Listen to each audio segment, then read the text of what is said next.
पिछले कुछ सालों में हमारे वातावरण को एक चीज बहुत ही ज्यादा नुकसान पहुंचा रही है, जो कि आपको रोड, बस स्टॉप, किराने की दुकान, घर में, घर के बाहर और यहाँ तक कि रेलवे स्टेशन पर भी देखने को मिल जाएगी। नहीं रीलर और टिकटॉकर नहीं, बल्कि प्लास्टिक। प्लास्टिक हमारे जीवन का वो हिस्सा है जिसे हम कितना भी बाहर फेंक दें, वो घर में आ ही जाएगा, तुम्हारी एक्स की यादों की तरह।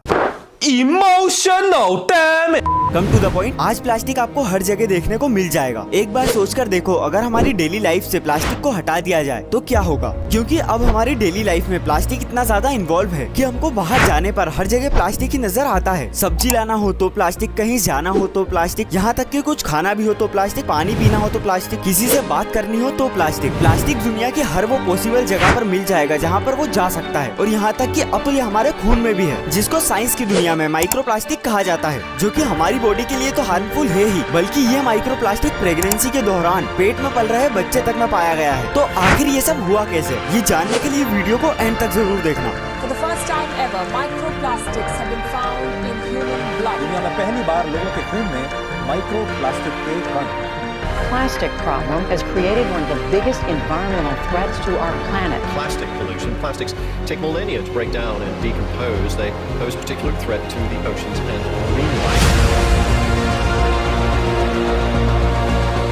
तो देखो, प्लास्टिक एक ऐसी चीज है जिसको अगर 21st सेंचुरी में हटा दिया जाए तो ये हमारा जीना भी मुश्किल कर सकता है, क्योंकि आज हर चीज में प्लास्टिक का यूज होता है। जिस लैपटॉप में ये वीडियो रिकॉर्ड हो रही है और जिस फोन पर आप देखोगे उसमें भी प्लास्टिक यूज हुआ है। और ये प्लास्टिक सिर्फ इंसानों के लिए नहीं, बल्कि धरती के हर जीव के लिए एक प्रॉब्लम है। प्लास्टिक पोल्यूशन के बारे में हमने बचपन से तो बहुत ही बार पढ़ा है, और अगर एग्जाम में ऐसे का टॉपिक प्लास्टिक पोल्यूशन हो तो अगले 3 क्विज तो हम भी टॉपर लगते हैं। पर अब ये प्रॉब्लम इंसानों के खून तक पहुँच गई है। प्लास्टिक पोल्यूशन के बारे में तो आपको कई रिपोर्ट्स मिल जाएगी, पर हाल ही में आई एक रिपोर्ट के हिसाब से अब ये प्लास्टिक हमारी नसों और यहाँ तक कि हमारे ऑर्गन्स तक में पहुँच गया है, जिसको कि माइक्रोप्लास्टिक कहा जाता है। और सिर्फ इतना ही नहीं, बल्कि एक रिपोर्ट में बताया है कि जो बच्चे अभी पैदा भी नहीं हुए हैं उनके प्लेसेंटास में भी प्लास्टिक पाया गया है। और प्लास्टिक के कचरे की वजह से हर 30 सेकंड में एक इंसान की मौत होती है, और हर साल 1 लाख से भी ज्यादा मरीन मैमल्स की मौत सिर्फ प्लास्टिक से होती है, और 10 लाख से भी ज्यादा सी बर्ड्स की मौत का कारण सिर्फ प्लास्टिक है। और प्लास्टिक के लिए इतना भी काफी नहीं था, बड़े प्लास्टिक के टुकड़े कभी भी डिकम्पोज तो नहीं होते,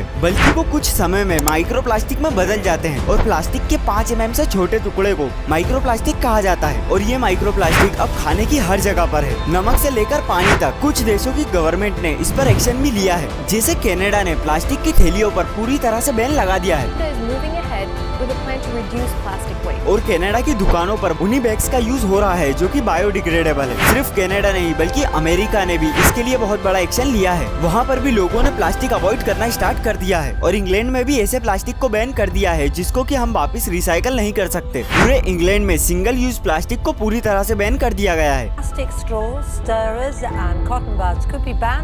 और जब पूरी दुनिया में इतना ज्यादा प्लास्टिक यूज होता है तो वो जाएगा कहाँ। इसी के कारण हमारे समुद्रों में 1,27,00,000 टन से भी ज्यादा प्लास्टिक है। और अब तो प्लास्टिक हमारे फॉसिल्स रिकॉर्ड में भी मिल रहा है। साइंटिस्टों का कहना है कि ये हमारी ह्यूमन हिस्ट्री का एक फेस होगा। जिस तरह से स्टोन एज और आइस एज था, वैसे ही प्लास्टिक एज। तो आखिर इस प्लास्टिक की शुरुआत हुई कैसे? साधारण से दिखने वाला प्लास्टिक हमारे लिए इतना जरूरी कैसे बन गया? तो अगर केमिकली बात करें तो प्लास्टिक पॉलीमर क्लास से बनता है। जैसे पानी के लिए H2O होता है, वैसे ही प्लास्टिक के लिए होता है पॉलीमर। प्लास्टिक के इन्वेंट होने से पहले लोगों को इसकी बहुत ज्यादा जरूरत थी, क्योंकि इससे पर्यावरण पर बहुत ज्यादा असर पड़ रहा था। जैसे कंघे जैसी चीजों को बनाने के लिए प्लास्टिक की जगह हाथी के दांतों का इस्तेमाल होता था, और कुर्सियों को बनाने के लिए पहले लकड़ियों का इस्तेमाल होता था। तो इसके बाद 1862 में एलेक्जेंडर पार्कर नाम के एक व्यक्ति ने कॉटन को एसिड में मिलाकर एक सॉल्यूशन नाइट्रेट बनाया, जिसको वो पाक्सिन बोलता था। और उसने इस चीज को वाटर प्रूफिंग के लिए बनाया था। और इसके बाद इसी पर बहुत ज्यादा रिसर्च होती रही, और फिर फाइनली डॉक्टर लियो बैकलैंड ने सबसे पहला प्योर प्लास्टिक फोन बनाया, और इसको अपने ही नाम से पेटेंट करा दिया, बैकलाइट। और इसके बाद प्लास्टिक के और भी कई टाइप्स क्रिएट हुए, और वर्ल्ड वॉर 2 के टाइम पर इस प्लास्टिक का प्रोडक्शन बहुत ज्यादा बढ़ा दिया। और ये प्लास्टिक बहुत ज्यादा चीजों में यूज होने लगा, जिससे कि पैराशूट बनाए गए, प्लास्टिक की रस्सियां जो कि बहुत ज्यादा मजबूत हो, यहाँ तक कि एयरक्राफ्ट को लाइटवेट करने के लिए भी प्लास्टिक का यूज होने लगा। और इसके बाद सस्ते होने के कारण लोग इसको कमर्शियली भी यूज करने लगे। और प्लास्टिक के सिर्फ नुकसान नहीं है, बल्कि इसके कुछ फायदे भी हुए हैं। जैसे स्पेस ट्रेवल पॉसिबल हो पाया,